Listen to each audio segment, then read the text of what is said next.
fans, welcome to your weekly EastEnders podcast, Albert Square After Dark, where we'll be discussing the going-ons this week between the 18th of September to the 21st of September 2023. How are you? Hope you're all good. I'm Ree, and joining me is Rob. Hello, Rob. How are you? Hello. You're getting a bit cocky with these intros now, aren't you? Yes. I'm letting you. Yeah, I think I need to rein in your chain a little bit. I'm all right, thanks. I'm all right, thank you. Although, right. So, can you explain to me? Is this a thing? Right. So, I'm in my mid-30s. I'm, 36 next month. So, but is it normal? Oh my God! As if you're 36 next month, you're right old. Oh, shut your face. But is it normal for somebody in their mid-30s to be having a wisdom teeth growing? Because I feel like I've got one growing in the side of my mouth. I've never had them before. A And wisdom I've heard, tooth. yeah, If you've wisdom not, tooth, yeah. if you've not had one before, possibly, mate. Yeah, Is that a thing? And yeah. Actually, I'm saying this, no idea, but probably. Apparently, the official term for it is erupting. So I have a wisdom tooth erupting, and it does feel like it's erupting. It feels like Etna is going on in my mouth right now. Vesuvius, Vetufius. So there we are. So yeah, that's happening. So any wisdom teeth sufferers out there, send me your advice. I'm mad on the Oragel at the minute. That stuff tastes disgusting. Let me tell you. I'd rather have the wisdom tooth erupting. It's ill. Anyway, stop having it then. Oh, okay. Then I'll just pull it out. I'll do that thing. Like, you know that thing. Like, no, you I mean, do? Stop using the gel if you'd rather have it erupting. No, I wouldn't. It's fine. So this week was a busy old week in Albert Square, wasn't it? Welcome to Albert Square After Dark, everybody. I hope you're well. So let's start discussing this week's EastEnders, because we had a wedding this week, which I don't think either of us thought was actually going to happen. I didn't think either of us thought that we were going to be seeing Kat Mitchell on the credits by the end of the week, but bugger me, we did. So let's get discussing this week's EastEnders.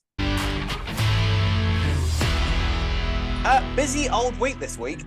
So we shall start with the discussion. I should put my teeth in before we start. We shall start with the discussion about Suki, Denise, Ravi, and Nugget. Now then, last week Suki discovered what had happened because Denise watched the video, and this week Suki is trying to work out how she can punish Ravi for what's happened, because I like the fact that Suki apparently has completely washed her hands of any responsibility with this whatsoever. Do you not feel that? I think she's kind of just like, oh, it was Ravi. I was absolutely fine. I have no guilt about anything that happened whatsoever. I didn't even, I only hit him softly. That's absolutely fine. Bless her. Well, to be fair, I mean, in fairness, she was the victim, and it was. She was. No, I completely agree. But I do understand what you're saying. It's like, anyway, when we get to it, but when she's telling people what happened, it's like she's had no involvement in this scenario whatsoever. Absconded herself of all responsibility, and I don't really blame her, to be honest. So she's kind of her and Denise go to the police, which is a bad idea to start off with, because why would you go to Walford Police with a legal issue? That's the worst thing you could possibly do. And as predicted, the police basically turn around to her and say, well, you've got no evidence, so stop wasting our time and get out of the police station. I thought the police was very rude to them, considering what they were trying to come up with, considering what they were trying to say to her. I thought she kind of dismissed it quite quickly, even for Walford Police. Well, I think it's coupled with the fact that Suki went in before, didn't she? And she just seems to think that it's Suki trying to get her son off. With the sounds of it, but it could, maybe it would, maybe a bit of investigation might not hurt there. Tiny bit. Call Ravi in for some questioning or something. Yeah, I mean, what else are you doing, Walford Police? Sticking out a few traffic cones on the M25. Mm-hmm. It's not like you get called upon all that often for any problems that go on in Walford, is it? And this is why, because you're useless, all of you. There's no branch of Scotland Yard interested in Walford Police, let me tell you. So obviously, Suki and Denise now have to take matters into their own hands. So Suki decides to record a confession for Ravi. However, unwisely, she decides to have this conversation with Denise in the middle of the square, and Ravi overhears this. And there's a nice moment where he's kind of like sort of his back against a van, listening intently, his eyes narrowed with planning and stuff like that. I was expecting that when I saw him. Yeah, van. I know. I mean, where are you with Ravi this week, can I ask? Like, because he was a very bad ban this week, really, wasn't he, for the majority of it? He wasn't a... Well, I don't like him anymore. Let's put it that way. Change your mind, have you? 100% done a U-turn. He's a bad man. As soon as he started beefing with Kira, as soon as he got Kira's legs broken, I'm like, now you've crossed the line, Ravi. Now you've crossed the line. Now I don't like you anymore. So I know. Bad man. Bad, bad, bad. Because so he obviously knows what Suki's plan is. So when she takes him to the Albert and starts trying to have this conversation with him, she then receives a phone call from the prison saying that it's Kira, telling her that he's had his legs broken, and Ravi sat there kind of like, yep, and that was me, and that's what you get for trying to record a confession out of me. So that plan kind of falls by the way by now. So do you think that Ravi would have gone all the way with this? Like, how far would he actually have gone with like Kira in prison?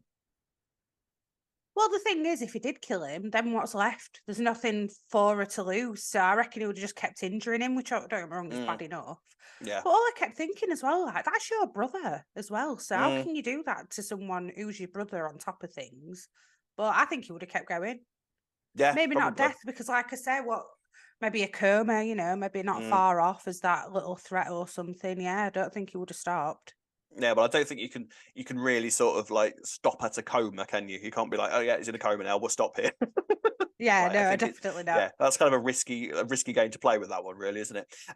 But Suki's kind of. I think the point is though that Suki basically said it to Denise, like, well, I'm a mum. This is what he's doing. This is how he's like. No matter, even if he doesn't go all the way with this, the fact that he's putting Kira in harm is enough for me to sort of like fall to his orders, basically. So meanwhile, obviously Chelsea is broken up with Ravi, and Nugget's very, very upset about this. I loved Nugget this week. I'm so pleased we got some more Nugget scenes because I love Nugget, and he really delivered this week. I thought he was fantastic. Really, I agree. really It strong. feels like we hadn't seen him properly for ages, and then it was nice to have him back. Yeah, and nice to see him not being his jerky side and actually having a little bit of emotion to get dug into as well this week. I mean, the thing is with Nugget, yes, he is a little shite sometimes, all right? He is. Oh, yeah. Because he's a teenage boy, and teenage boys are like that sometimes. But I think if you scratch away at Nugget, actually, he's just a lost little boy who, like so many young characters over the years in EastEnders, has looked up to people that have turned out to be terrible people, like Ranveer and Nish and Ravi. And even Suki ain't no angel, to be fair. So I think all he wants, really, is just a sort of normal, loving family around him, and he keeps discovering things about his family that don't, because the Palasars aren't exactly, even even when they're all getting on, they're not exactly a sort of a lovey-dovey kind of touchy-feely family, are they? Which I feel like Nugget would probably like to fit more into. No, they're not. But now you mention that, Suki was very like that with Nugget. Out of everyone that I've ever seen her be like it with, she was quite maternal. Nugget. Yeah, she was quite maternal with him, wasn't she? Because those two get on very, very well. But Suki basically tells Nugget what has gone on with Ravi this week. I think she's because Nugget's upset that Chelsea's gone, and he's upset the fact that him and Ravi aren't moving in with Chelsea anymore. So he's just sensing that Ravi's done something else to mess up his life, essentially. So and you can tell that people are keeping things from him, and then Suki eventually sort of just snaps and tells him basically, implies what went on, and then Nugget. By the way, Nugget nearly took drugs this week. By the way, again, and God knows what he would have taken. The way that the drug dealers around Walford work, he could have taken anything: heroin, crystal meth. Well, it was 40 quid. So what can you get with 40 quid, Rob? Do you know? I don't know, Ree. I know you can get. I know you can't get that much at Asda these days for 40 quid. So no, that is true. No. So yeah, God knows what it were. Back in our day, you could get the weekly shop for 40 quid. So God knows what the drug rate is like these days, I tell you. True that. But Suki kind of steps in before that happened, which I was quite pleased about. It's like poor Nugget. I don't think you could take. Well, I mean, why did he jump straight to that? Has Nugget got a past drug history or something? Like he just jumped straight to take. I thought that, and also I thought, go and check your dad's wardrobe because he's been getting it Gina. To be fair, yeah, exactly. That's true. I wonder if I don't think he knows anything about that. But nah. Yeah, exactly. Like all he needed to do was just sort of look through, maybe move a few ceiling tiles aside, and found a big bag of cocaine or something, wouldn't he? We have seen him drink before, haven't we? Remember? With the rum at that party when he were wearing Baby Jordan. Yes, it was a bit of a papoose. But obviously, drink's a bit different to a little bit going and trying to get drugs from some randoms on the street. So interesting that's the direction he took straight away. Yeah, so I wonder if we need to watch Nugget for that sort of thing in the future. Interesting. But yeah, he kind of just runs up to Ravi and basically works out quite quickly that Ravi killed Ranveer, killed his granddad essentially, and he's devastated about this. Goes to Suki And the pair of them have this really nice moment together. I thought it was because a power cut happens across the square. And I'm telling you now, the power cut happened for no other reason than to make Albert Square at night look even more at night. And I loved it. Yeah, very true. It was all set around Cat and Phil's wedding at the time, but obviously the power cut affected the whole square, and it really helped Thursday's episode, I thought, to kind of add that extra level of gorgeous atmosphere to it. And the Suki and Nugget thing was very much part of that. And I liked the fact that Nugget was sort of talking about the relationship that he had with Ranveer. Like, I think he knew that Ranveer wasn't the nicest of people, and he knew that he upset people, but he was always good to him. And they always like played Ludo and stuff, and I really liked that. Good. So nothing else to add to that. All right, fine, that's cool. No, sorry. no, that's good. Ravi is obviously looking for Nugget, and Suki's kind of trying to hide him from it. And at one point, when Suki goes to answer the door, Nugget has run off somewhere, and we see, and the last thing we see of Nugget at the end of the week is wandering off down the square in the dark, and we don't know where he's gone, or do we? Do we know where he's gone? We have a announcement that happened at the end of this week, which we shall discuss at the end of the podcast. But I think it's very, very exciting, and I think also throws the Six mystery slightly on its head a little bit. Yeah, I really definitely. do. But we'll get to that. Yeah, we'll get to it. It's hard to say it out. Yeah, we'll get to that. By the way, podcast. You know, when Nugget left, something that often happens on EastEnders. Why do they leave the door open when they leave? Yeah, I know, right? It's just to make the like wide open. I've never done that in my life. No matter how annoyed I am with anyone and I've stormed out, I've always shut the door behind me, because otherwise, what's the point of slamming it? And you know what? I'm not going to shut the door either. No, exactly. That's how much of a dick I'm going to be to you. I ain't going to shut your door either. I'm going to let you cat escape. I mean, presumably it was so that Suki wouldn't hear him leaving. Although, hear him shut the door. Although all she was going to do was literally about 10 seconds later walk into the kitchen and discover that he'd gone. So exactly. But yeah, it's always that thing, isn't it? Like a window is left open, the curtain is flapping in the breeze to imply that the outside is very much now part of that story, or the door's left open, swinging around. But yeah, it's a trope, I think, isn't it? Very much a thing. So I would ask you if you have any idea where Nugget might have gone, but I think we do know where Nugget's gone. I think we've got a fairly good idea. Well, I made this prediction before the announcement, but we'll get to that. We will get to that. Right. Okay, then. Anything else to sort of pull out of this story this week? The only thing I was going to say is I am suspicious of. I know that you just mentioned that Suki really likes Nugget, but do you think that maternal stuff that she was doing towards him was just a bit of Suki's old manipulation side coming through? No, part of me wasn't buying it as well. I don't actually. I think that with Nugget, she has actually developed quite a maternal relationship with him, a genuine maternal relationship. I think it works quite well for her. I think it can be separate. I think she can have a full-on relationship with her, well, not nephew, but do you know what I mean? And she can step-grandson or something like that. Yeah, I've never been very good at doing the whole family ties thing, and somewhere on a show like EastEnders doesn't help, because they throw all sorts of mad, obscure family references with marriages and all that kind of thing at you. But I think that you can do it separately. You can have that close relationship with him, as well as realize he's quite useful in getting to Ravi at the same time. But I don't think that Suki necessarily was using Nuggets in a manipulative way. No. Fair enough. Sorry, and one last thing there, Rob. Yes. On this. Yes. Where's Nish? Well, Nish was there this week. Where's Nish been? He was there this week. Start of week. He weren't there at end of week, and seeing how everything unravelled and getting involved with it all and knowing what's been going on. No, he wasn't terribly involved. He wasn't terribly involved, but I think he's sort of because the thing is with Nish, he is now sort of he just wants all of this to go away. He wants everything to remain as is. Like, right, so what? I think Nish's attitude basically is that, oh, so what? You've discovered that Ravi killed him instead of you. Get over it, big deal. And he genuinely expects that to be enough for Suki, as if he doesn't know this woman whatsoever, or he's so arrogant about what he believes to be his own power over Suki that he thinks that she will just kind of kneel down to his words. All right, yeah, I'll leave it then. Yeah, fair enough. No, silly Nish. Right then, ladies and gents, that'll do for that. Next story. So on to Stacey, Theo, and I'm going to say Jack as well. Now, in terms of the Stacey and Theo stuff, not a massive amount happened this week. Sort of stuff that we already know. Theo is on the square and he's making Stacey feel uncomfortable, and he sort of bumps into her a few times and hangs around the Vic. And Stacey's sort of aware of his presence and is a bit sort of scared and everything. But I'm more interested in what seems to be developing. I might just be overreading this. This might not lead to anything whatsoever, but am I the only one that is sensing something between Jack and Stacey? I'm not sure. Is it just me, or? Well, I didn't sense it at all, but I can confirm that your theory isn't just you who's Oh, thinking good. this theory. That Right, was awful English. that's good to know. I saw a few people on our Instagram page comment You're the right, same, mate. which I've not picked. No, I'm not. No. I'm not. But we're not here for that today. That's a different discussion.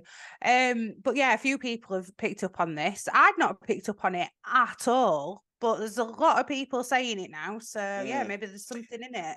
Is there a affair thing happening between Jack and Stacey soon? Now, on the face of it, you'd think not, because for a start, I don't know why Jack would do it. Stacey, yes, all day long, because Stacey does love herself a branning.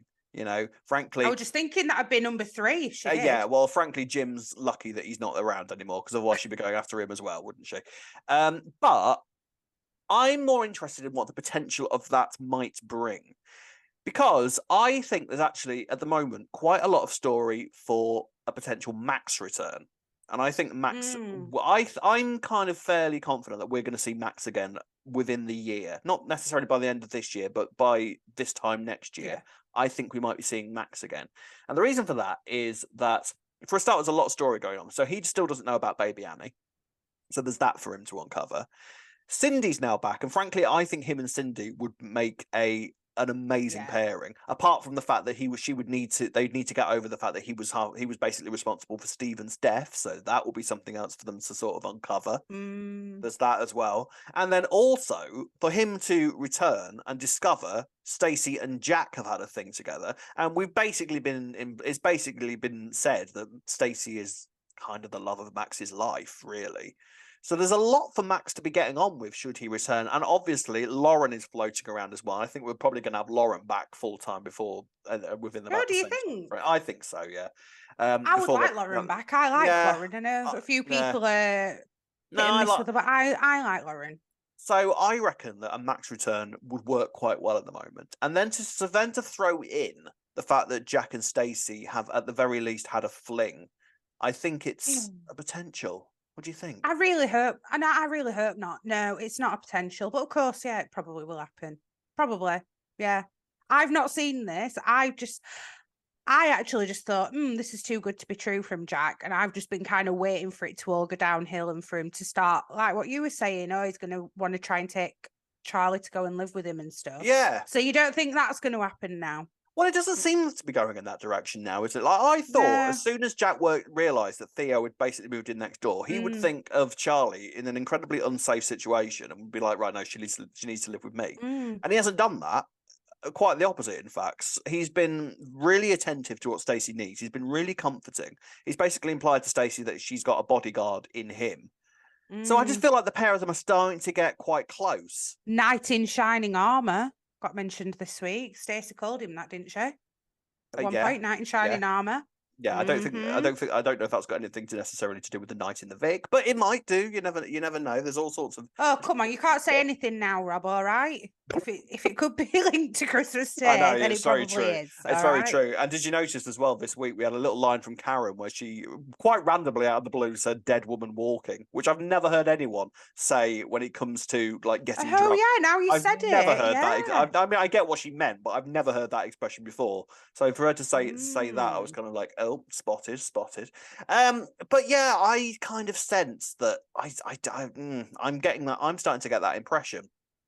It would be an odd pairing. See, it wouldn't work for me. It would not work for me at all. But then again, back in the day, he got with Chelsea, didn't he, at one point? So it wouldn't be that out of character for him to get with a younger lady, would it? No, it's been a while since Jack has been sort of the Lothario of the square, because he was very much that at one point. Like he had, both Ronnie and Roxy on the go at one point. Yeah, Chelsea. Sam. He was.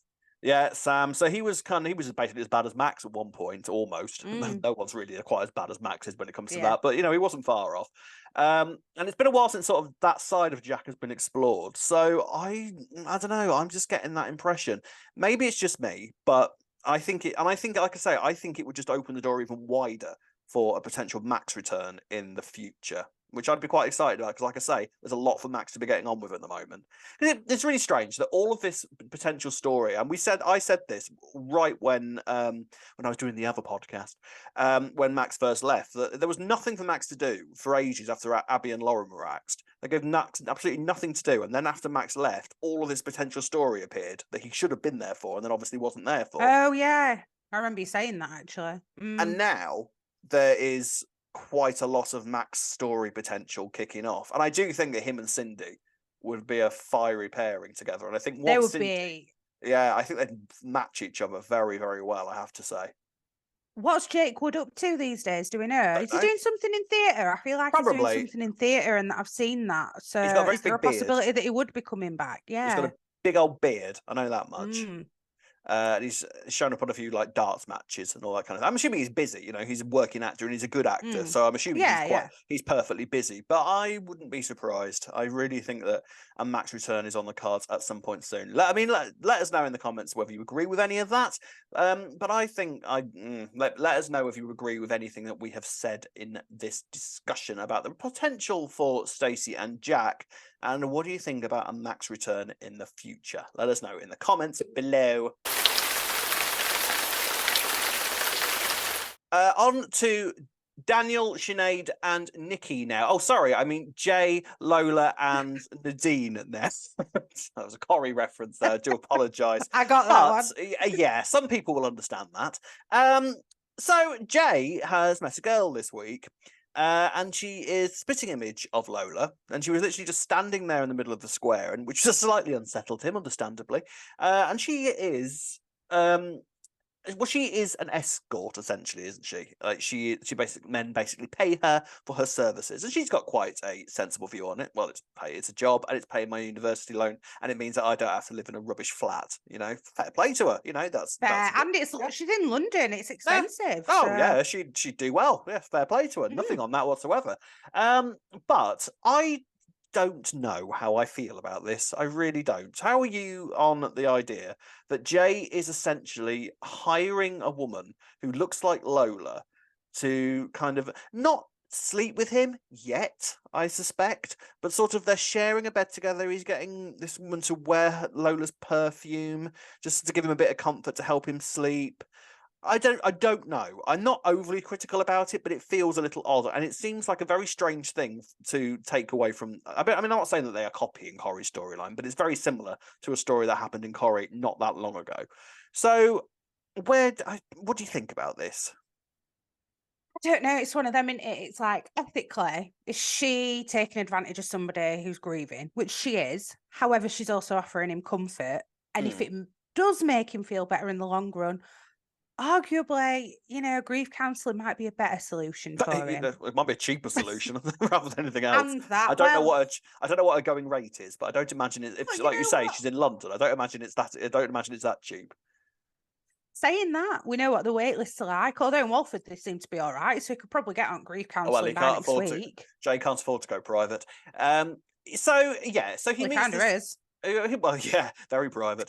He sort of meets. We discover basically the reason that Jay has sort of been wandering around at 5 o'clock in the morning was that he is basically trying to make himself tired so that he can sleep. He is having trouble sleeping. He's kind of developed insomnia because of the grief. The thing is, I sound like I'm being overcritical about this. I get it. I get kind of where Jay's mindset is. It just seems really odd for the fact that she looks pretty much exactly like Lola. Like if it was to be revealed that actually Emma is her mum and that she was Lola's sister, I wouldn't be in the slightest bit surprised. It would visually make perfect sense. Well, there's a few people online saying that as a theory, aren't there? There's a lot of theories. It's Emma's long lost daughter. Yeah, well, there's a lot of theories going around about Nadine, some of which I don't quite believe exist. Rob's favourite theory, actually, that's going around about Nadine at the minute is that she's actually a figment of Jay's imagination. And Rob was telling me how much he believed that this could be true. What absolute nonsense. I don't believe that for a second. Do you know why I don't believe this for a second? It's because, well, for a start, the scenes between Jay and Nadine are very sort of vivid. They're very, very vivid indeed. She's definitely there because he's like, well, whose flat is he going to?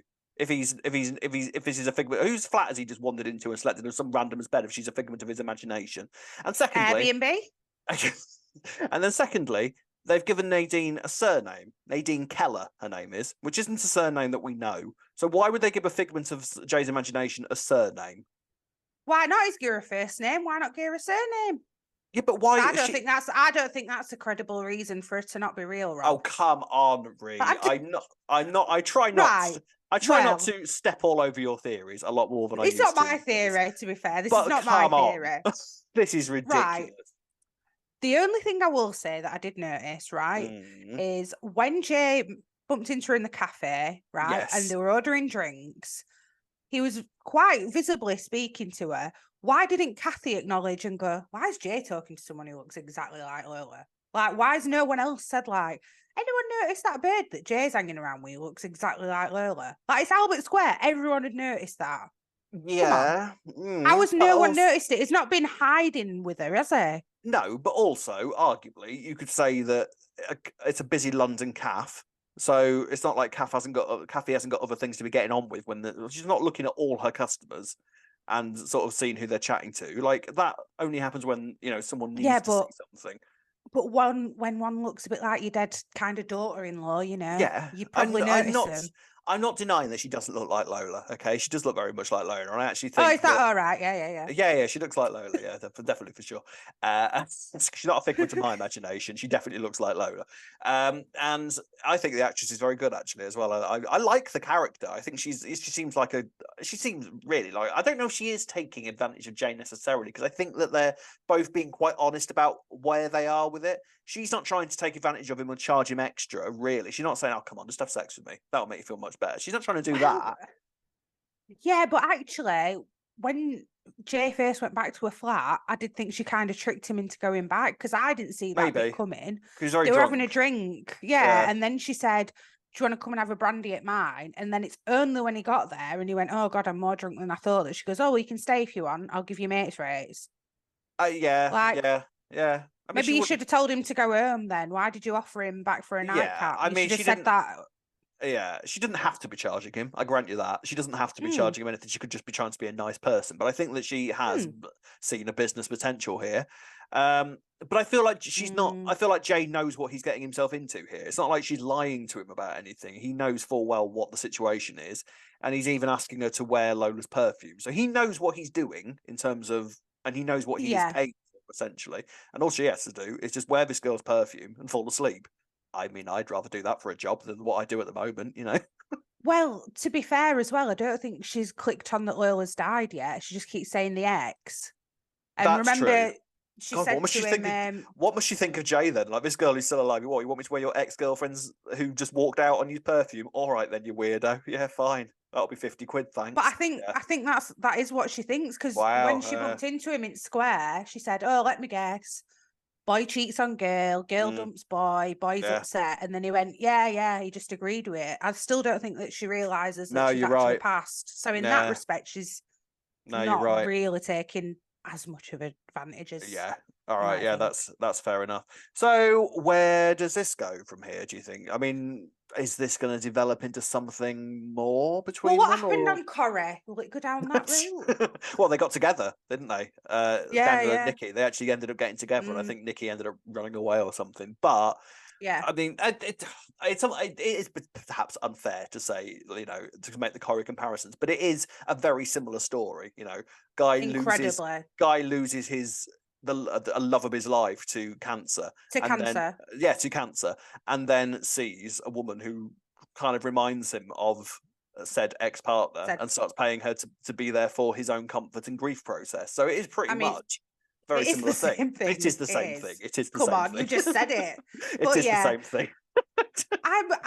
Well, Rob, it depends. If she's a figment of his imagination, then it's not going to go that much. She's not a figment of his imagination. That's the most ridiculous thing I've ever heard in my life. There is no way No, I can't see EastEnders doing that. I no, think neither that'd be can very I. bold for EastEnders to do something that's that surreal, if I'm Yes. honest. Yeah, and I don't think it would suit EastEnders down at all. Maybe Home and No. Away or Neighbours might do something, or Hollyoaks might do something like that. But I don't think Yeah.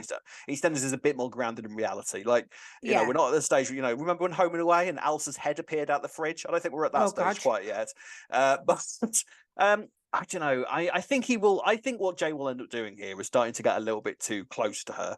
And maybe she might feel a little bit uncomfortable when she discovers about like the true What? story behind Lola. Possibly. But Or I or also is he think going to she get quite in likes him. debt? Yeah, well, Yeah, yeah, there but is. I think she quite likes him as Mm, well, which understandable because he's a nice yeah, bloke. Is it's Jay? He's a Jay. nice. Yeah, yeah. It's He's great. a yeah, but he's Great. Jay. Oh wait. But he's no, because he's a nice guy, And Jay is Yeah, yeah. has always been a nice guy that the girls sort of quite like because he's a genuine sort of soft-hearted bloke, and the girls in Wolford Mm, aren't used to men like that. So there is potential there, I think, for her to start to fall for him a little bit. But mm. Jay won't be. If Jay does start to develop feelings, it's not going to be because of who she is. It's going to be because of the feelings that she evokes about Lola. Yeah. So it'd be for the wrong reasons. It'd be a Mm. bit of a strange situation if they do, but who knows? Who knows? Indeed, I think it's just it is odd. And like, how far is he going to go with this? Is he going to start trying to introduce her to Lexi? Because that's going to be No, weird. no, no, no, no, no, no, no, You no, think no, it's no, no. just going to be a very private thing? I think he's going to keep it a secret as long as Mm. possible. And then it's a case of Callum or Ben possibly seeing him with her or somebody else on Square and then going, hang on, mate. Emma, Which is what I'm probably. saying. I'm surprised that, actually, Yeah. talking of Emma, have you seen the other theory that people are saying that Emma's planted her there, right? Right. So that Okay. she can get custody of Lexi and then like be telling the courts that Jay's been paying money for an escort. So it's to like So discredit his personality. I see. So she That's has another found. theory. That's not my Oh yeah, theory. yeah. So let's Not my unpack theory. let's What I've seen unpack online. that. So Emma has hired a hooker, or not hooker, an Yes. escort, sorry. Oh, Rob. No, Yes. an escort. To that happens to look exactly like Lola. To plant Yes. into Jay's life, to discredit him as a potential guardian so that she can get hold of Lexi. Yes, that is correct. I see. So do I know. I don't believe that either. I don't believe that. But let us know in the comments. I mean, maybe I'm just batting away theories unreasonably. I don't know.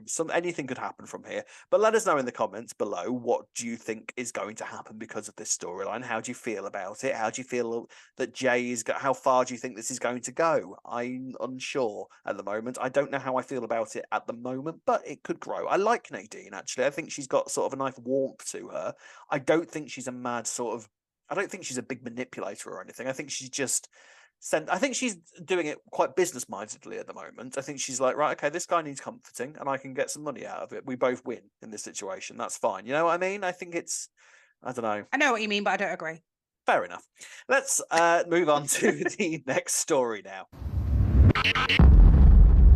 On to the Beals now. And I really, really, really loved the scenes at the end of the week between the Beals. Weren't they strong? I really, Very really enjoyed. strong. Yeah, very, very strong. So Bobby spends the week basically fretting about the fact that he wants to move back in with Ian. He doesn't really want to move back in with Cindy, but he feels like that's kind of what he has to put up with in order to live with his dad and brother again, which you can kind of understand.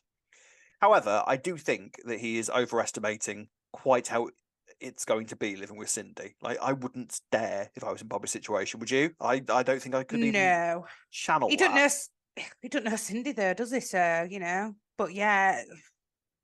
I mean, so Again, Kathy does, and she's encouraged it. So yeah, that's true. Yeah, so yeah, Kathy wasn't exactly helpful this week. I would have thought that Kathy would have been like, no, do you know what, Bobby? Let's just calm this theory down for a moment, shall we? Let's you don't want to live there just yet. Let's just yeah. see what the lay of the land Let's is, shall we? Let's just calm it a minute. mm, Reese's singing isn't that bad, and you can watch a few more true crime documentaries with Sonia. There's little Miss Sensitive Sonia who's making Bobby watch true crime murder documentaries. I mean, for God's sake, Sonia, honestly. Poor I boy. thought that was so obvious why he wouldn't be liking him. Like, how have none of them clicked that maybe Twigged. you don't want to Yeah. watch Something like that, honestly. Poor Bobby. Poor Bobby. I really felt for Bobby this week. I really, really did. We got what I was expecting from the Cindy and Bobby stuff this week, which was me feeling like a little bit heartbroken for Bobby. It doesn't really come into play until the end of the week. We basically were watching Bobby sort of deal with the idea that he might try and move back in with Ian. But Ian wants this to happen. So he says to Peter, like, right, so what needs to happen here is that we need to persuade your mother that moving Bobby back in here is a great idea. And Cindy is behind him on the sofa, pissed as a fart. Now, can we just briefly talk about Cindy's drinking? Is this a thing? Is this a thing? Because... Well, yeah. Yeah, because when we went for the flashback with her and George, it was very clear that Cindy's drinking was sort of a thorn in their relationship side. And it seems that Cindy has become very reliant on drinking when she's upset. So is this something that is going to develop a little bit further, or...? I already suspected that she's an alcoholic, to be honest, with how she's... That was my first thought. She didn't seem like she's been like that in France, though, did she? We didn't get that impression that while she was there with Ian, it's like now she's back in this situation. I mean, to be honest with you as well, going from a nice villa in France back to Albert Square, you know, like you might want to drink to get you through I drink. You know? I drink. Right? You're damn right I drink. I think that's where it's headed, alcoholic mode. I've already got a theory on all this anyway. Please do. Do you want to hear it? Yes, I do, Ree. Nothing I'd like more than hearing this. Go on. Well, oh God, it might be a bit dark. Anyway, I'm going to say it. Yes. I think that Cindy's going to be an alcoholic. Okay. Obviously, I know I'm jumping ahead a bit. She had a little conversation with Suki this week. Yes, we had that little scene with her and Nish. Yes. I think she's going to be an alcoholic, get into a situation with Nish, and it's going to be a bit like the Ranveer and Suki thing, and Nish is going to try it on, and then so we're going to have a very similar Cindy and Nish situation, and she may be the seventh woman in the six, and the six will become the seven. Interesting. That's not Anyway. Do you know what? That's not the most ridiculous theory you've ever come up with. I like that. That's good. That's good. That's not bad. I don't know whether it's going to go full on alcoholic, because we have seen some people in Albert Square like just turn to alcohol straight away when there's an issue. I mean, look at Shirley. Shirley never really tackled an alcoholic storyline, but we knew that Shirley drank a ridiculous amount when she was on the edge. And it was never really, so many. I mean, don't get me wrong. I think the fact that it was a key thing in her and George's relationship suggests to me that it's something that it might be worth keeping an eye on, and that she might be developing a little bit of a reliance on it. But I don't know whether it's going to go full alcoholic. I mean, to be fair, she's only been back in Albert Square a few weeks. There's many months for her to have a completely and utterly Albert Square life for her to become an absolute addict to alcohol. She's had nothing yet, trust me, for the things that Albert Square can throw at a character. Nothing. But I thought she flipped quite quickly, though. I think she becomes a bit nasty when she's had a drink, doesn't she, Cindy? Because she, at first, was kind of trying to give the impression... Ian was fully under the impression that Cindy was all right with this. Like, wasn't necessarily that comfortable around Bobby, and it might be a bit weird for her to be around Bobby for the first few weeks. But I think Ian thought that she'd get over it quite quickly. Well... As soon as she overheard him saying it, she went, "No, you're letting that psychopath in." And like, "Oh, all right, Cindy, calm down. Like, you don't know Bobby like we do, all right? He's not that guy." Exactly. Also, to kill your daughter, so. But the thing is, Cindy can. I mean, I'm so delighted that Cindy's bad, but she can start off calling anybody else a psychopath when she literally tried to have Ian murdered. That's so true. Pot kettle. Slight hypocrisy, and the fact that she can act like the grieving mother after she has abandoned literally 6 children in her entire life for her own selfish needs. No more so than Cindy Jr., who she abandoned when she was a baby, to get herself out of prison. So let's not pretend, Cindy, that everything you have done in your life has been as a result of somebody else's kind of, like, a lot of it as you have brought upon yourself, Cindy, all right, love? Yeah, so she's done for her own needs. Yeah, exactly. But I mean, well, what I thought was remarkable about all this, so obviously Bobby comes in, she chucks his box out, and Peter and Ian are like, "Whoa, calm down." Yeah. Then he comes back in, and we have that explosive scene where obviously she's shouting in his face. Really big, yeah. Chucks the wine over him, right? horrible, by the way, to Yeah, watch. I felt yeah, so bad for Bobby. yeah, really hard to watch. Ian then gives her the ultimatum, doesn't he? Love that. Yeah. I wasn't expecting that, actually. I thought he were going to be on Cindy's side. So did I. Yeah. Amazing moment from Ian Mm. this week, where he went full on and he meant every single word of it. He Mm. was fully there on Bobby's side. Like, that is the first and only time you get to do that. And if you do anything close to that again, me and you are through. Loved that. I was stunned that he said it. I was not expecting Same. that from Ian whatsoever. And it's what Ian needed to do, I think. Ian, we needed to see that from Ian. And I think Bobby needed to see that from Ian as well, because the one thing that Bobby Yeah. hasn't. Yes, Ian could argue. You could arguably say that Ian has forgiven him, although Ian has a very odd way of displaying forgiveness sometimes. But I think it would have done Bobby a huge amount of good to see Ian really fight from his corner there, and I think it stunned Cindy as well. I don't think Cindy was expecting it either. No, I don't think she was. And Peter was even, he didn't say much, but you could see Yeah, just how they were stood on opposite sides of the Peter was room. You could tell horrified. whose side was like, oh, weren't they? Yeah. Although Peter's solution to it after it was all over, let me get you a glass of wine, Mum. Oh, I know. It's not as cold as you'd like, Mum. I'm sorry. But the thing that I found the most remarkable about this, right? So, like you said, she has a drink. We see this nasty side to Cindy. Yeah. Then she goes upstairs and it's like she just completely sobers up out of nowhere, comes downstairs and then's overly reasonable about it. And I was like, really? Well, the thing is about that, I reckon that what she did upstairs was take very few long, deep breaths, and calm herself down a little bit, and actually worked out that she needs Ian at the moment. Now, we've discussed about how she's actually feeling about Ian. We both kind of under the impression that she is no more in love with Ian than I am. However, I think that she's worked out she desperately needs Ian at the moment. So if that means playing nice to Bobby for a little bit, then that's what she's just going to have to grit her teeth and bear it. She's using Ian to get to the girls because she needs Ian to put her in a solid position in the square so that she can show the girls that she's worth having in their lives. And I think that she knows that she can keep Peter on side once he's got the lure of new sisters to kind of keep him occupied. So all she needs to do is sort of hold out until the girls are on side, and then she can leave Ian, and then she doesn't have to play nice with Bobby anymore. Ian is a chess piece at the moment that is still very much in use for her. And Oh, he is a chess piece. It's just so a pawn, isn't it? yeah, exactly. So she needed to have that moment of just calming herself down, remembering where she is, remembering her position, and then sort of taking the next move to make it okay with Bobby. I mean, when she went outside to speak to Suki, she's very much not okay with Bobby living there. We're under no illusion at that point that Cindy has completely calmed down and accepted the idea. She's just sort of tried to be a bit more reasonable because she knows what she needed to do in that situation. Yeah, true. Really, so it's really all about her strong needs yet Oh again. yeah, Really. yet It again. weren't that she was This is being Cindy. reasonable. This is Cindy. And then the thing is with Ian, and this, as amazing as that moment was where he stood up for Bobby, and it was amazing. I nearly stood up and applauded. I thought it was a fantastic moment for Ian. But at the same time, I do believe that also Ian thinks that will be enough to tame her, because we're back then into typical Ian mode where he is just dumb enough to believe that he is enough to keep this slightly insane woman on the tracks.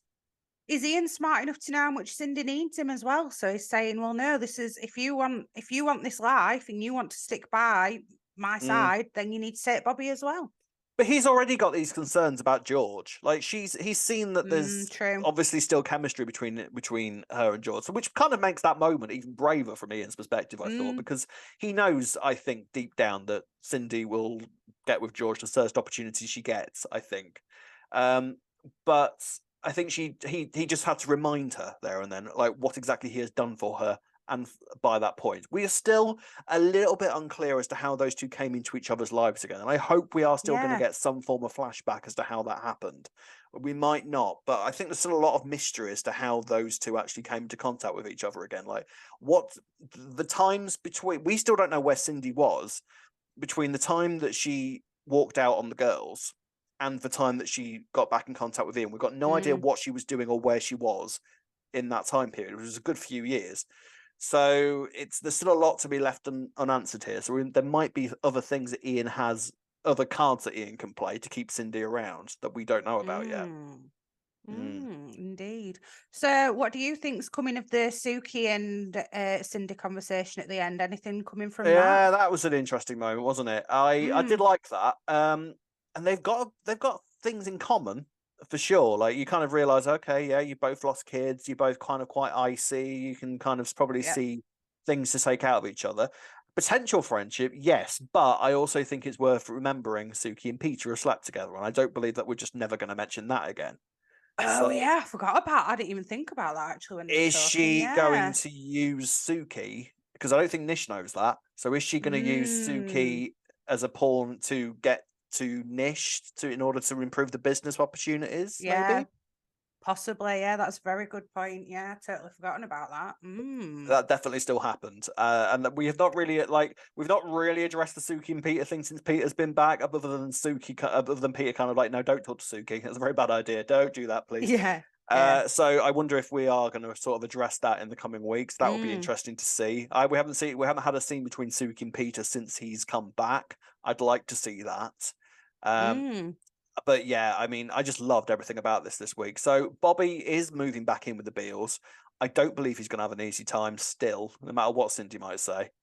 So yeah, interesting. Very, very, very exciting, but very, very good. Loved it, loved it, loved it, loved it. Right then, final story of the week. So, Cat Mitchell is a thing.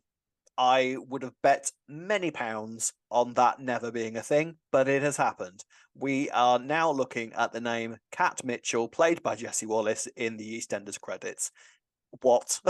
Never I thought know, this. I can't believe it. I'm stunned that the Cat and Phil relationship has managed to last this long. I really am. I'm not complaining necessarily. I just think I just never thought we were going to get to this point. It's Mm. mad. Cat Mitchell. It has a belly, has a ring to it, I suppose, isn't it? But How long does a divorce take? well, I was wondering about this because obviously we know that Sharon is getting married on Christmas Day. Exactly, We still yeah. have no idea to who to. But I was trying to work out: is it possible to get divorced and married again in 94 days? Is that a thing? That's Is what I that was possible? wondering. I mean, probably I don't know. in the world of soap, it might be possible, but I don't know. I don't know. I really don't. So yes, the wedding of Kat and Phil officially happened this week, and Kat has gone. Let's talk about Kat's dress. She went from virginal white for her what she considered to be her proper wedding Mm. to something slightly resembling someone who might sell bananas in a marketplace somewhere. Do you not Well, think? Rob, do you know the artist Frida Kahlo? I've I heard the imagine you name. do. Oh, you Yes. do? Yeah. Okay. I'm It was a very very I'm very Frida. Oh, right. Oh, yeah. Oh, yeah. I'm very It was a artistic. very, it was a very, it was a very Frida Kahlo type outfit, I thought, at one point when I saw Oh it. right. Okay. Nice. I thought it was an interesting choice for Kat. Mm. But yeah, I thought that she looked lovely. The only thing I couldn't figure was why she had that like red belt corset thing that just I didn't go didn't. with the dress. Did you I didn't notice know. that? I didn't notice it Oh, of course you particularly. I didn't. think I was just kind of just too. No, I think I was just too stunned by the whole. I mean, I liked it. I just didn't quite understand why she went from like wearing a proper Yeah, I wedding know. dress for in her first thing to what she was wearing in the second. I didn't quite get the journey we went on to get Because to the second dress. she kept saying she wanted no frills in, which is Oh, ironic sure, because no that dress was frills, full of full frills, of frills. right? But I think she was just trying to show, look, I've just plucked some out of my wardrobe. That was a look that I think she still looked nice, by the She way. did look nice, But yeah. it was she was trying to show how low maintenance she is, how much she didn't want a big deal. And do you know what? They probably spent a fortune on that last wedding that didn't go Yeah, ahead properly. yeah, So she probably. probably thought, do you know what? Sod it. We're not wasting a bunch more money. Let's go down registry office and have some cheese puffs at Vic when we get back. Yeah, well, it was definitely low key, and they definitely didn't spend a huge amount of money on it because they didn't even have to pay for the electricity in the Vic because that cut off during the True. reception. So yeah, they are now married. Now, the other thing about this, she asked Alfie to give her away to walk her down the aisle, which I thought was a bit odd.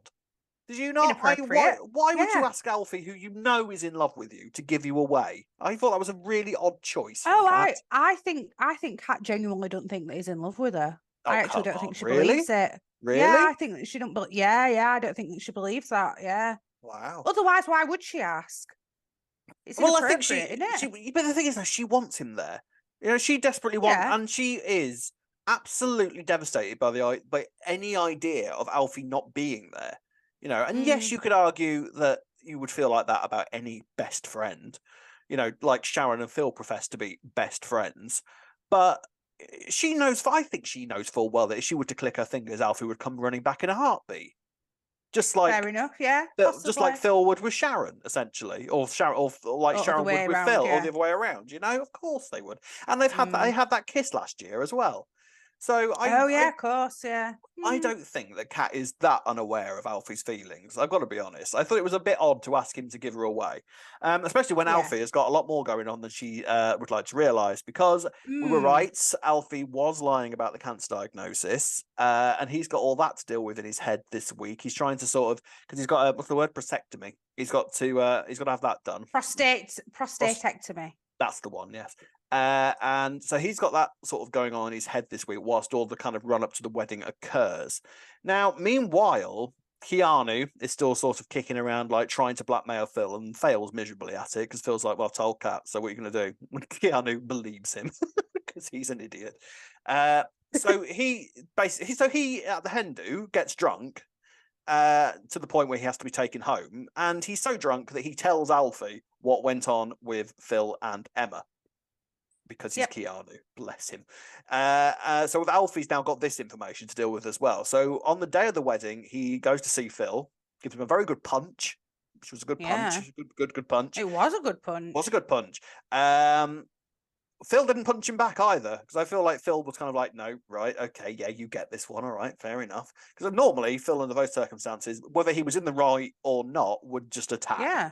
And Phil just didn't. He was kind of a bit stunned that it had happened. And he manages to get out of Alfie what he knows and sort of goes, right, yeah, well, that did happen and I'm sorry. But then works out that Alfie's keeping something else and works out that Alfie was actually lying about the cancer. So they agree to sort of keep each other's secrets, which kind of puts them in the same situation as they were this time last week. Yeah, and also I don't think Alfie having cancer versus Phil cheating on Kat with Emma are very equal secrets to be keeping, are they? I think Phil's got the best end of that deal, don't you? Yeah, definitely. Because Phil can deny it. For a start, no matter what Emma might say, like whatever Keanu might say, Phil can just go, no, that never happened, Kat. They're just trying to break us up. Look at these nutters around us. How can we deal with this? But yeah, Alfie's secret can not really be denied. And he goes into hospital. They think it seems to go all right, the operation, but we're not quite sure whether it's got rid of everything or not. And Linda's there by his side. Linda and Alfie, what do we think? I wouldn't mind them. I don't hate it. I wouldn't mind them, but I like them as a friendship. I think it feels really genuine. It's nice. I like them as a friendship. I think they sort of and the thing is that it's not like Linda doesn't know exactly what's going on in Alfie's head about Kat, so that's nice. Linda's fully supportive of that and supportive of what Alfie is going through at the moment. So yeah, Linda will be very much there as a support for Alfie. I don't know. You could argue, I think, that there's a few elements of Mick in Alfie in terms of what Linda might find attractive in a man. So you can sort of see them getting together. But whether they do or not remains to be seen. I feel like now we know that Alfie is definitely still desperately in love with Kat. I feel like he won't ricochet to Linda. No, I don't see it happening, but I wouldn't be too appalled if it did happen. I just like the friendship as it is at the moment. Yeah. So with the wedding completed, Kat Mitchell, I will say this again, Kat Mitchell. Kat Mitchell. Kat Mitchell is a thing. How long is this wedding? How long is this marriage going to last? Because these secrets are very much still hanging in the air. Yeah, this is the thing, isn't it? So something I'm suspicious of, right, is why Sharon, obviously I know why in some ways, why she's been so eager to make sure Kat doesn't find out and to help Phil with it. And a part of me thinks it's actually because she wants to be there for Phil when it does all come out. That's the reason. And when it all goes to, because really, she's this pally as she's trying to act like she is with Kat. She'd be like, you need to tell Kat that's not right. But I'm still suspicious. Yeah. Even though he's got married to Kat, I'm still... This week, no, you're right. I'm more thinking that he's going to get married to Sharon on Christmas Day. Yeah, you're right. I mean, how many people actually know about what Phil has done? So Sharon knows, and she's still trying to profess to be a really good mate of Kat's. That's not being a good mate to Kat, keeping that secret from her. If she was, so clearly she cares more about Phil than she does about Kat. That's under no dispute. Okay. In terms of, there's a little moment where Sharon catches the bouquet of flowers this week. Did you notice when Kat chucked it? Kat went, right, you slags, come on. That was great. That was great. Yeah, and Sharon caught the flower. I love those little moments where they're sort of just kind of connecting pieces of the jigsaw towards Christmas Day. Like, we know Sharon's in a wedding dress, and I love the fact that Sharon is as clueless as to anybody else. Who the hell would I marry before Christmas Day? Sorry, on that note, Yeah, sorry, whilst it's in yeah, my yeah. Go head, on, go on. Jack gave Phil the cufflinks and Oh Sharon came in yes, and yes, the commented on cufflinks, them. of Yeah, course. yeah. The cufflinks have changed hands or changed Mm. sleeves, so they are now with Phil. Now, I don't believe for an instant that Phil's going to be the one on the floor Christmas Day. And we've got 90 odd days, which is 50 odd episodes for these cufflinks to still do the rounds around the True. square. It's very much going to be a game of hot potato with these cufflinks until we get to Christmas Day. To the point where they might even change hands on like Christmas Day morning or something. I won't be surprised. So Phil's got them at the moment. Now, we know that they belong to Nish originally, and I can sort of see them ending back with Nish. Nish is still very much top of my suspect list, and we'll talk about more about the suspect list where we're at when we get to the news at the end of the week. So yeah, that was nice. But I love the sort of the little jigsaw puzzle pieces being connected for the mystery as we get closer to Christmas. It's great. But yeah, Sharon getting married on Christmas Day, I feel like it's similar to the way it is with Pat and Alfie and Phil and Sharon. If Sharon clicked her fingers, Keanu would come running back. So of course. there is still the potential for Sharon and Keanu to be the wedding on Christmas Day for sure. Although in some ways, I think Sharon's shown a preference to Phil this week by threatening to cut Keanu's contact with Albie if he mentioned anything, which I were a bit surprised at her using that as a bargaining tool. Yeah, I don't think that Sharon is that bothered by Keanu now. I think she's gotten over him. Yeah, I feel like she has. I mean, I think she's seen that, what they had was at the start very much an exciting affair. But it was something that very much doesn't work in long-term relationship because there's so much going on in Sharon's head with regards to other people that Keanu just doesn't fit into the equation. I think she's got enough going on. So I would be surprised if it's Keanu she's getting married to on Christmas Day. But then at the end of the day, who the hell else could it be other than Phil? At the very a mad theory, possibly Dorian, if they're going to throw something at him. But could she get married to him this quickly? I was just thinking that because we had another mention of Abu Dhabi looking for gym managers again, didn't we? Earlier on in the week. So why does that keep coming up as well? Yeah, is Dorian really connected to it all somehow?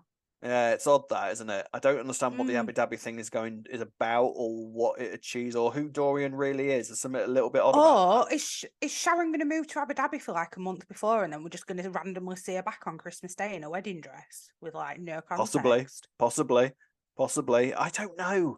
There's still a lot to cram in before Christmas Day, isn't there? Like, we've still got Kathy's kind of reign of it. We've still got Linda's reign of it to come. There's a lot of theories going around that Dean's going to make a comeback at some point soon, and that's going to have to happen quite quickly, I think, for it to feel right. Yeah, definitely. So yeah, I don't know. But as far as Kat and Phil are concerned, I liked the wedding episodes. I thought it was all really, really nice. I loved the atmosphere of the power cut. I thought that just made everything look 10 times better with all the candle light. I'd like a wedding reception like that. It looked lovely. All candles everywhere. It looked nice, especially in Albert Square. I just liked how everyone on the square was prepared for this power cut, and everyone had plenty of candles because I don't have enough candles if I ever had a power cut. Let me tell you, I've got a torch on my phone. That's what gets me through a power cut. Yes. Yes.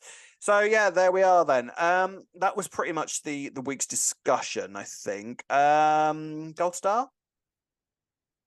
Do you know what? I actually think I'm going to give it to Kat because I'm really enjoying Kat at the minute, and I'm liking her jolliness. I know that it's not going to be lasting that long. It's not going to last. So I'm going to give it an hour while she's happy. While she's happy. All right, fair enough. Yeah. Nugget. Gonna give mine to Nugget. It's got to be done. Oh yeah, get mine to Nugget because I thought Jaheim Rasam Chowdhury was really, really, really strong this week. Really good performances. Marvelous. Right then, ladies and gents, bit of news this week. Big announcement for 2 new characters that I think have put the 6 storyline right on its head.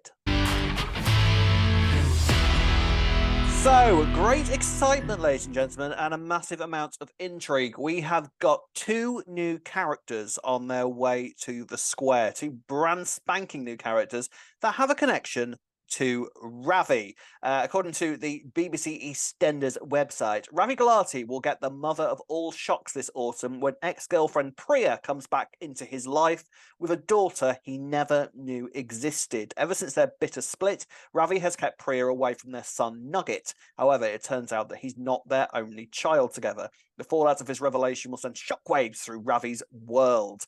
And that's daughter is Avani. So we have two new characters, Priya and Avani, on their way. Now then, apart from the fact that this is good because it's giving Ravi and Nugget some more material, very, very exciting, I have to say, I think this removes Ravi from the suspect list on Christmas Day, don't you? Yeah, to be honest, why introduce him this late on if he's not going to be here for another, after Christmas? Like, this is a massive, this is a big story. They're bringing in two new characters for that little unit. I mean, obviously it expands the Panasars and some well-needed women in that unit as well. But this is two new characters for Ravi to interact with. And it's big. It's his daughter and his ex. Like, you can't bring that in. Or is it to throw us off the scent because it seemed too obvious? I mean, yeah, I mean, the suspects. It's been top of that list, hasn't it? Yeah, I mean, I think this week has very much been about building Ravi up as a big potential for the floor. But this, I think, really, really, really removes the potential of Ravi being on the floor because, like you say, you bring in two new characters for someone. What is the point of then getting rid of them a couple of months later? Yeah, so true. And to bring him a daughter, surely we want to see how this daughter that he never knew he had, we want to see how that's going to develop. There's not enough time otherwise, is there? Yeah, and the simple fact is that Ravi has been a hit, all right? He's won awards, the viewers like Ravi, we like Ravi. I think he's a great layered, really, really interesting character, who we've kind of said that it would be a shame to lose him at Christmas because I feel like there's a lot more potential for Ravi beyond being murdered at Christmas. So I think this I think this confirms that you can remove Ravi from the suspect list, which is a big suspect to remove, by the way, as well. It's not like, just removing, I don't know, Rocky from the list or something. Yeah. This Ravi was a massive contender for being on the floor. So does this put other characters even more in the spotlight for you? Yeah. Well, yeah, definitely. I agree. I don't think it's going to be him now because, like you said, what's the point? But who is it going to be? Nish? We've not seen enough of Nish though lately. We haven't seen enough of Nish. Suspiciously. Yeah, so. I think that obviously when this storyline first began, Nish was very much the villain of the piece. All the way back in February, we were talking about the Eve and Suki storyline and how Nish was a coercive controller, and that was very much kind of the key story at the time. And then the rest of the year has been sort of about kind of putting other men into the frame, sort of bringing other women and their stories into play to sort of build up to the story. So, but it's always kind of, I've always kind of felt that it's surely got to be Nish on the floor Christmas Day just because of the shelf life of a character like that. Like, where does Nish go after this? Once he discovers about Suki and Eve, that's got to be the road to his exit, surely. Yeah, but it don't mean that he's necessarily dead, does it? It doesn't mean that. I think one of the major people that everyone thinks it is online is Dean, but we've not seen him come back yet, so it's hard to comment, isn't it? There is a lot of people saying that it's possibly going to be Dean, and there's a lot of people saying effectively that it's a character that isn't even on the show at the moment, which is interesting. But it also sort of makes you wonder, well, who else would Linda potentially kill? I can't think of anyone else. And like you said with the individual photos of them last week, it does imply that it is to do with Linda. Oh, it's so hard. It's such a good mystery. Love it. My head's a mess with this mystery because it kind of just keeps turning over and over and over. And I mean, don't get me wrong, there is still the potential for it to be Ravi on Christmas Day. Like these characters might be coming in for Nugget more than anything. Like someone for him to interact with once Ravi is dead. That's a potential. Is a point. But I don't think so. I think there's a lot more for Ravi to be doing now these two are on the scene. Well, you know who else people keep saying that I missed off my list last week? Go on. Ian.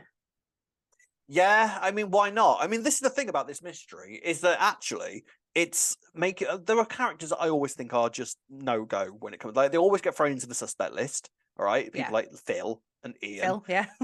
It's the characters that you always think, no, they're not going to die like that. That's not going to be the end of their story. But actually, we're in a sort of era where anything could happen, and I could potentially see Ian on the floor Christmas Day. You know, maybe Adam Woodjack returned with the idea of it being a 6-month contract. 6-month contracts are a thing, and he's like, "Yeah, I'll come back for 6 months, and then you can kill me off. Not a problem." And we still got Ian's heart troubles happening as well, so that's something to pay attention to as well. Maybe Ian, they get into a big row on Christmas Day. Ian has a heart attack, and Sharon cradles Ian because he is her childhood friend, and that's the blood stain that goes onto Sharon's dress. You know, maybe, who knows? There's so much that could happen. It's very, very exciting. I love it. I love it. I love it. Really good. But yeah, so we shall apparently be seeing Priya and Avani in October. That is when they will be arriving, and frankly, I can't wait. Right then, have we got any comments this week, Ree? We'll start with this Instagram comment that we had. This is from This Is Jer2, and she said, talking of people getting together, is it just me that's seeing a spark lately between Stacey and Jack? Yes. So told you. Yes. I told you there are other people. Yeah. So neither of you are alone in this theory. You both seem to be thinking the same thing. We share the same ideas. Yes, and theories. Yes, theories. Yes, we do. Yeah, I think it's a potential. I really do. Ooh. We also had an email from Steph Cripps, which. Yes, I'll read it. Hi, Rob and Ray. I've been listening to the podcast since you started. I just wanted to say thank you for keeping me entertained during my Saturday morning clean of the house. Ree, I think you have some great theories on storylines, so don't listen to Rob. I also think the bird poo on the door was a clue. You know, I had a friend who nearly put £50 bet on that Bobby Bill killed Lucy, and we all mocked her, so she didn't. She still hasn't let it go for this day. Don't blame her. Do not blame her. I know how you feel, Steph. I've got a friend who hasn't let that drop since the Lucy killer story either. Yes, tell me about it. She goes on to say, bearing in mind the huge twist this was, and that EastEnders seems to be back to its epic self, I think all the suspects so far named for Dead on the Floor are curveballs. My bets are on Ian at this point, due to the timing of his return and his connections to most of the six. Plenty of time for more to come. Other than maybe Max? So, yes, there's another. Who was this email from? Steph Cripps. Thank you, Steph. What a brilliant email. Probably one of the best ones that we've ever had, I must say. You like that, didn't you? Likes that one. Yeah. Yes. See the bird poo. I'm glad I've got someone. So explain it to me. Yeah, explain it to me. What is it? What does that lead to? What is it? Go on, tell me. Explain. There's a parrot and there were bird. There's a parrot. There were bird poo. Yeah. Bird poo signifies luck. It were on Phil Mitchell's door. I'm sorry, but why? Why put it on there? Someone's put the bird poo on there, or somebody's not cleaned it off. And by somebody, I mean production. So. Yes.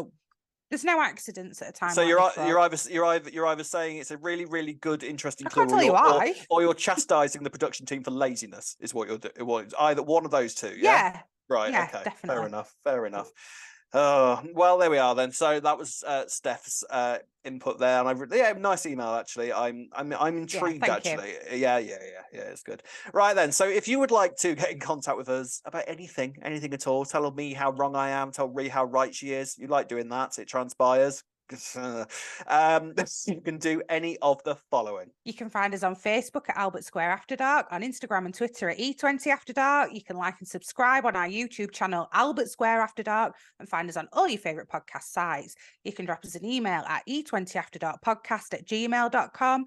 And lastly, if you'd like to buy us a coffee, you can do so by going on buymeacoffee.com/E20 After Dark. I think you have some great theories on storylines, so don't listen to Rob. There you go. That's you're going to be smug about that all week, aren't you? If anyone else wants to let us know anything like that, go on, let us know. Sure. See, it is good though, Ray. You're getting people are starting to agree with all your theories. This is God knows if it turns out that the bird poo on the door is some sort of link to what happens on Christmas Day, I will buy you something. I'll bet you a tenner. Let's have a bet. All right, right here, right now. £10 virtual handshake. Yeah, £10. Is that so? So if it's got nothing to do with it, I get a tenner off you, and if it is, you get a tenner off me. Is that what we're doing officially? Yes. It's on video. Officially. That's basically a binding contract. Okay. Mm-hmm.